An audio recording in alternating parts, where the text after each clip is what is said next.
السلام عليكم ورحمة الله وبركاته. قضت المحكمة الابتدائية بمراكش اليوم الأربعاء 28 دجنبر الجاري بسجن محمد الترك زوج المغنية المغربية دنيا بطمة والفتاة المدعوة وصال المتهمين بخيانة بطمة بمنزل الزوجية ب3 أشهر نافذة وغرامة مالية تقدر ب3000 درهم لكل واحد منهما.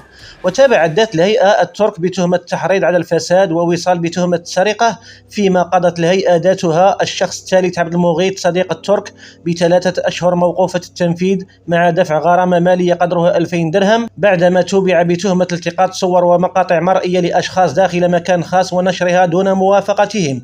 يذكر أن بطمة كانت قد تقدمت بشكاية ضد زوجها تتهمه بسرقة أموالها بصفته مدير أعمالها وخيانتها بجلب فتاة في عمر ابنته إلى منزلها، كما اتهمت الأخيرة بسرقة خلخال ذهبي وحقيبة يد، كما قامت برفع دعوى الطلاق عليه.